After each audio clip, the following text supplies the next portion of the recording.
Bismillahirrahmanirrahim. Hi and welcome to everyone. In this video, we will do introduction to cloud computing. Let's start. What is cloud computing? जो इसकी definition है वो ये है कि cloud computing refer to the on-demand availability of computer system resources that are accessed over the internet present at remote location. Means कि अगर आपने कंप्यूटर के resources यूज़ करने हैं तो क्लाउड कंप्यूटिंग के अंदर क्या होता है कि ये वो रिमोटली अवेलेबल होते हैं। आप उसको ओवर द इंटरनेट यूज़ करते हुए उन जो कंप्यूटर सिस्टम रिसोर्सेज हैं उनको एक्सेस करके यूज़ कर सकते हैं। इस डेफिनेशन को बेटर अंडरस्टैंडिंग करने के लिए या व्हाट इज़ क्लाउड कंप्यूटिंग को बेटर अंडरस्टैंड करने के लिए मैं आपको एक एग्जांपल लेके चलूँगा। पहले हम उसको देख लेते हैं। Why we use cloud computing. Let's suppose अगर आप कोई कंपनी ओपन करते हैं या किसी कंपनी में आप जॉब करते हैं और वो कंपनी कंप्यूटर की सर्विसेज प्रोवाइड कर रही हैं, लाइक कोई वेब डेवलपमेंट की कंपनी है या सॉफ्टवेयर डेवलपमेंट की कंपनी है या वेब होस्टिंग करना चाहते हैं। उस सिनेरियो में क्या होगा? उस सिनेरियो में ये होगा कि उस कंपनी के अंदर 10 लोग होंगे या 12 लोग होंगे जो काम कर रहे होंगे, तो उनके लिए क्या जी 12 कंप्यूटर चाहिए। और इसी तरह आपने कहीं डाटा स्टोर करना है जो आप डेवलपमेंट करेंगे तो उसके लिए सर्वर चाहिए। तो इन सब चीज़ों के लिए आपको क्या है, एक छोटा सा डाटा सेंटर मेंटेन करना पड़ेगा उस कंपनी के अंदर। बेसिकली जो आप कंपनी के करते हैं वो बेसिकली आपके ऑन प्रेमिसेस होते हैं। इसको हम लोग ट्रेडिशनल डाटा सेंटर कहते हैं। A traditional data centre is a infrastructure consisting of a set of hardware, जो कि सेट ऑफ हार्डवेयर के बेस करता है, और mostly servers, switches and routers that run 24/7 to keep your data stored and accessible at any time. Means के उसको up रखते हैं 24 आवर, ताकि आपको कभी भी जब डाटा की ज़रूरत हो तो आप उसके अंदर स्टोर कर सकते हैं, उसको एक्सेस कर सकते हैं। जब आप अपनी कंपनी के अंदर इस तरह का सिस्टम बनाते हैं तो उस सूरत में क्या होता है कि आपको हर चीज़ खुद से मेंटेन करनी पड़ती है। उसमें क्या है कि आपको सर्वर्स बाई करने पड़ेंगे जिसके ऊपर आप अपना डाटा स्टोर कर सकते हैं, और इसी तरह आपको सॉफ्टवेयर एप्लीकेशंस बाई करने पड़ेंगी, उनकी लाइसेंसिंग बाई करने पड़ेंगी। इसी तरह आपको राउटर स्विचेस यूज़ करने पड़ेंगे, फिर आपको फायरवॉल उसकी प्रोटेक्शन के लिए चाहिए, फिर आपको नेटवर्किंग चाहिए, जो भी आपके सिस्टम है उनको आपस में कनेक्ट करेंगे तो नेटवर्किंग चाहिए तो फिर केबल्स चाहिए, फिर आपको रैक्स चाहिए जिसके अंदर आप सर्वर माउंट कर सकें, फिर आपको पावर चाहिए उनको रन करने के लिए, और फिर बैकअप पावर भी चाहिए ताकि आपका सिस्टम 24 आवर 7 बाई जो वो स्मूथली रन हो सके। इसी तरह जहाँ पे कंप्यूटर होते हैं आपको पता है वहाँ पे कूलिंग सिस्टम भी चाहिए, तो उसके लिए एक टर्म यूज़ होती है HVAC, जिसका मतलब है heating, ventilation and air conditioning की भी चाहिए। और इसी तरह इन सबको मेंटेन करने के लिए आपको IT ऑपरेशन चाहिए, मींस आपको मैन पावर चाहिए जो इन चीज़ों को मेंटेन करे। तो अगर आप अपनी छोटी सी कंपनी बनाते हैं और उसके अंदर आप वेब डेवलपमेंट का काम करते हैं या सॉफ्टवेयर डेवलपमेंट का काम चाहिए, तो आपको पहले ये सारी चीज़ें मेंटेन करनी पड़ेंगी और इसके ऊपर इनिशियल कॉस्ट आएगी, मीन्स आपको हार्डवेयर बाई करना पड़ेगा। और लेट्स सपोज आपकी कंपनी ग्रो करती है तो फिर इन सर्वर्स को आपको अपग्रेड करना पड़ता है, फिर आपको फर्दर आपको हार्डवेयर बाई करना पड़ेगा। और इस तरह अगर 10 लोग थे वो 30 लोग हो जाते हैं तो आपको 20 लोगों के लिए और सिस्टम बाई करना पड़ेंगे, मीन्स आपको और इन्वेस्ट करना पड़ेगा। तो इन सब चीज़ों को क्या होगा, आपके ऊपर इसके ऊपर इन्वेस्टमेंट होगी और आपको इन चीज़ों को खुद से मेंटेन करना पड़ेगा। ये तो होता है वो सिनेरियो जब आपके पास खुद आप एक डाटा सेंटर बनाते हैं छोटा सा और उसको मेंटेन करते हैं। एक दूसरा सिनेरियो होता है, वो कब हमें ज़रूरत पड़ती है, मैं आपको उसकी भी एग्जांपल देता हूँ कि यही आपने जो कंपनी बनाई है, आपके पास 30 लोग थे, उनमें से 15 लोग चले गए छोड़ के, तो आपने जो उनके 15 लोगों के कंप्यूटर बाई किए थे वो तो आपके रिसोर्सेज ज़ाया गए, और जो आपने हार्डवेयर अपग्रेड किया था वो भी रिसोर्सेज ज़ाया गए। तो उसके लिए क्या है, फिर उसका एक अल्टरनेटिव सोल्यूशन है, वो है क्लाउड कंप्यूटिंग। अब क्लाउड कंप्यूटिंग में क्या होता है वो हम देखते हैं। क्लाउड कंप्यूटिंग भी इसी तरह डाटा सेंटर होता है, बट ये लार्ज डाटा सेंटर होता है जिसके अंदर थाउजेंड्स ऑफ जो है सर्वर्स उन्होंने इंस्टॉल किए होते हैं, और उसकी नेटवर्किंग और उसकी एयर कंडीशन एवरीथिंग वो खुद से मेंटेन कर रहे होते हैं। अब वो ये कहते हैं कि आपने जो एक अपना छोटा सा जो अपनी प्रेमिसेस पे डाटा सेंटर जो बनाना है और उसके ऊपर लेट्स सपोज 20 लाख 30 लाख रुपए खर्च करेंगे इनिशियल इन्वेस्टमेंट, और हो सकता है वो 2-3 साल बाद वो उसको यूज़ भी ना करें, तो वो सारी की सारी जो इन्वेस्टमेंट है आपकी ज़ाया जाएगी। उससे बेटर है आप हमसे ले लें सर्विसेज, ठीक है, और हम आपको वो सर्वर प्रोवाइड करते हैं, आप उन सर्वर को रिमोटली हमसे एक्सेस करें, और उसके ऊपर जो भी आपने एप्लीकेशन इंस्टॉल करनी है, जो भी डेवलपमेंट करनी है, जो भी काम करने हैं, आप रिमोटली एक्सेस करके कहीं से भी आप उसको रिमोटली एक्सेस करके उसके ऊपर काम कर सकते हैं। अच्छा, दोनों में डिफरेंस ये है कि जब आप इनिशियल इन्वेस्टमेंट करते हैं आपको 30-40 लाख रुपया लगता है, लेकिन अगर आप क्लाउड की सर्विसेज पे जाएंगे तो हो सकता है वो आपसे, क्योंकि ये वो सर्विसेज जो है वो रेंट बेसिस होती हैं, एक टर्म यूज़ होती है पे पर यूज़, मतलब जितना आप यूज़ करेंगे उतना ही पे करेंगे, चाहे आप एक सर्वर ले लें चाहे आप 10 सर्वर ले लें, उसी हिसाब से उसकी कॉस्टिंग होगी। लेट्स सपोज आपका मंथली उसके ऊपर खर्चा 10,000 आता है, यानी कि जो आपने सर्विसेज ली हैं उसके ऊपर 10,000 आप पे कर रहे हैं, और दूसरी तरफ आप शुरू में 30-40 लाख रुपए लगाते हैं, तो बेटर नहीं है कि वो लोग प्रेफर करते हैं कि वाई नॉट हम लोग जो है क्लाउड के ऊपर मूव कर जाएं। So now what is cloud computing, अब आपको समझ लगेगी।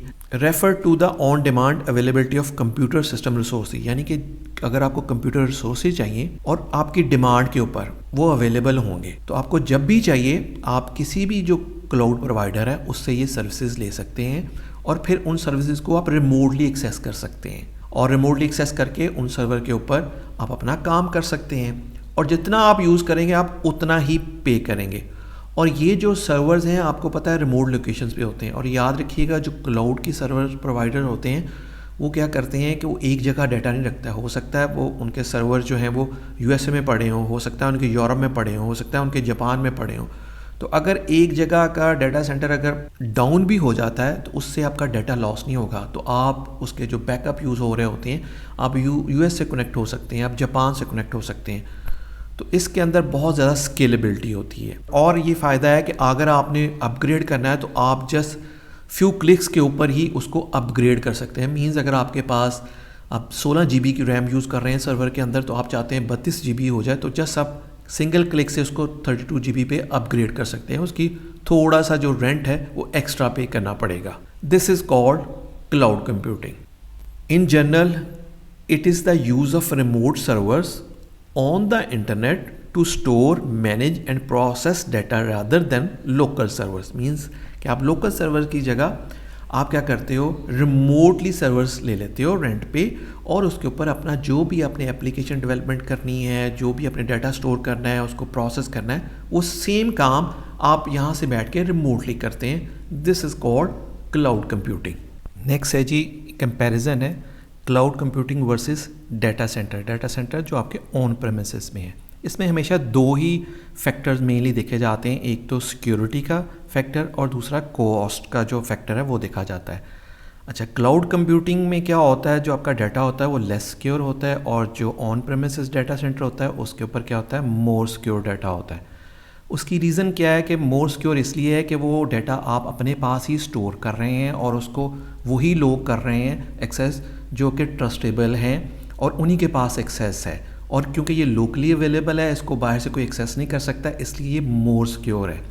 अगर दूसरी तरफ क्लाउड कंप्यूटिंग की तरफ जाएं, क्योंकि ये आप थ्रू इंटरनेट उसको एक्सेस करते हैं, तो वो ज़्यादा वल्नरेबल होता है और ज़्यादा हैकिंग के चांसेस होते हैं। हाउएवर वो जो क्लाउड प्रोवाइडर है उन्होंने एडवांस फायरवॉल सिस्टम और एंटी मेलवेयर सिस्टम इंस्टॉल किए होते हैं, इतना भी उसके ऊपर कोई मतलब आप उसको लेस सिक्योर नहीं कह सकते, वो भी सिक्योर होता है। फिर नेक्स्ट जो है जी, हम देखते हैं कि in case of an accident, अगर कोई फ्लड आ गया है, कुछ हो गया है, तो आपका जो लोकल डाटा सेंटर है वो तो difficult to data recovery, means उसको फिर डाटा रिकवर करना आपके लिए प्रॉब्लमेटिक होगा। रादर देन अगर आप क्लाउड कंप्यूटिंग पे हो गए तो आपका डाटा जो है मुख्तलिफ प्लेसेस पे स्टोर हुआ होता है, हो सकता है यूएस के सर्वर पे भी स्टोर हो, जापान के भी सर्वर पे भी स्टोर हो, तो अगर कहीं पे भी कोई डिज़ास्टर आता है तो आप उसको ईजीली अपने डाटे को रिकवर कर सकते हैं। तो ये क्लाउड कंप्यूटिंग का बेनिफिट है rather than local data centre से। इसी तरह फिर एक और बेनिफिट ये है सिक्योरिटी का कि कस्टमाइजेशन सर्विसेज होती हैं, यानी कि आपने जब मर्जी उसको अपग्रेड कर लें, रैम अपग्रेड कर लें। अगर आपकी हार्ड ड्राइव 1 टेराबाइट है, आप उसको जस्ट फ्यू क्लिक से आप उसको 5 टेराबाइट कर सकते हैं। लेकिन जो आपका ओन प्रेमिसेस पे डाटा सेंटर होगा उसको फिर आपको हार्डवेयर बाई करना पड़ेगा, नई हार्ड ड्राइव लगानी पड़ेगी, तो वो जो है वो कस्टमाइजेशन सर्विसेज नहीं होती हैं।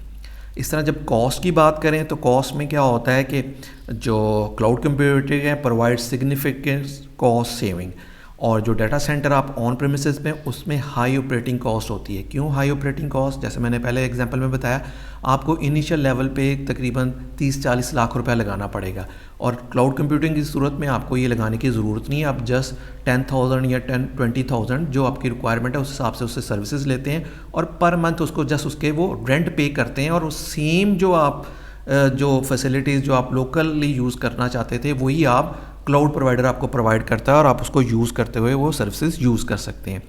तो उससे क्या होगा, एक और चीज़ होगी कि नो अपफ्रंट हार्डवेयर और सॉफ्टवेयर लाइसेंसिंग कॉस्ट, आपको सॉफ्टवेयर की भी लाइसेंसिंग कॉस्ट नहीं पे करनी पड़ेगी। जब आप खुद से अपने पास हार्डवेयर इंस्टॉल करते हैं तो उसकी लाइसेंसिंग और उसकी जो आपको खुद से पे करनी पड़ेगी उसको मेंटेन रखना पड़ता है। इसी तरह अगर हम देखें no hardware replacement, cloud computing इस सूरत में आपको हार्डवेयर रिप्लेसमेंट नहीं करनी पड़ती, लेकिन जो आप ओन डाटा सेंटर है आपको अपग्रेड करना पड़े तो आपको हार्डवेयर रिप्लेस करना पड़ता है, उसके भी चार्जेस पड़ते हैं। इसी तरह आप क्या करते हैं, पे फॉर व्हाट यू यूज़, जितना आपने यूज़ किया आप सिर्फ उतना ही रेंट पे करते हैं। सपोज़ अगर आप चाहें कोई सर्विस यूज़ करना चाहते हैं, कोई सर्वर यूज़ करना चाहते हैं, कोई टेस्टिंग के लिए चाहते हैं और आपको हाई एंड सर्वर चाहिए तो आप 2 घंटे के लिए उसको हायर करते हैं और उसको टेस्टिंग के लिए यूज़ करते हैं और उसके बाद फिर उसको ख़त्म कर देते हैं। तो आप सिर्फ 2 आवर के ही आपने उसको सिर्फ पैसे पे किए हैं। लेकिन अगर आपके पास दूसरे एंड पे आ जाए तो आपको फिर वो हार्डवेयर बाई करना पड़ेगा, फिर ही आप उसको उसके ऊपर टेस्टिंग कर सकेंगे। लेकिन एक चीज़ है कि आपके पास फुल कंट्रोल होता है, क्योंकि आपके प्रीमिसेस पे वो पड़ा हुआ है हार्डवेयर, तो आप उसके जो रिसोर्सेज हैं उसके ऊपर आपके पास फुल कंट्रोल होता है। और अगर क्लाउड कंप्यूटिंग में फिर जाएं तो no cost of power and electricity, जो पावर और इलेक्ट्रिसिटी है वो भी जो है आपको ज़रूरत नहीं है उसकी कॉस्ट भी, वो भी सब कुछ जो मेंटेन है वो क्लाउड कंप्यूटर जो प्रोवाइडिंग है वही उसको मेंटेन कर रहा है। लेकिन दूसरी सूरत में आपको खुद से उसकी हीटिंग, पावर, एवरीथिंग खुद से मेंटेन करनी पड़ेगी और उसके मंथली चार्जेस पे करने पड़ेंगे जो भी चार्जेस होंगे। इसी तरह no cost of IT maintenance, यानी कि उसको मेंटेन करने के लिए भी आपको कॉस्ट नहीं पे करने पड़ेगी, यानी कि आपको बंदे नहीं हायर करने पड़ेंगे। और दूसरी सूरत में आपको आईटी ऑपरेशन मेंटेन करने के लिए बंदे हायर करने पड़ेंगे और उनको मंथली पे भी देनी पड़ेगी। तो कॉस्ट की सूरत में देखें तो सबसे बेनिफिशियल जो है वो आपका क्लाउड कंप्यूटिंग ही है। और दूसरी सिक्योरिटी की सूरत में भी देखें उसमें भी ज़्यादा बेनिफिट जो है हमें क्लाउड के ऊपर ही हैं, लेकिन कुछ फ़ायदे ऑन प्रेमिसेस के ऊपर भी हैं। नेक्स्ट जो है जी, कौन कौन से इस टाइम जो सर्विस प्रोवाइडर हैं उनमें से चंद ये हैं, जैसे कि अमेज़ॉन वेब सर्विसेज है, ये भी क्लाउड सर्विस प्रोवाइडर है। और इसी तरह माइक्रोसॉफ्ट अजूरे है, गूगल क्लाउड है, अलीबाबा क्लाउड है, IBM क्लाउड है, ये डिफरेंट क्लाउड सर्विस प्रोवाइडर हैं। इसके अलावा भी डिफरेंट क्लाउड सर्विस प्रोवाइडर हैं। तो ये डिपेंड करता है आप किस किस्म की सर्विसेज चाहते हैं। ये लोग डिफरेंट इनकी कॉस्टिंग है और डिफरेंट इनकी प्राइसिंग है, बेस्ड ऑन योर रिक्वायरमेंट फिर आप अपना सर्विस प्रोवाइडर जो है वो चूज़ करते हैं। Thank you, I hope you learn basic about cloud computing. If you like this video, kindly share your friends and please subscribe this channel. Thank you.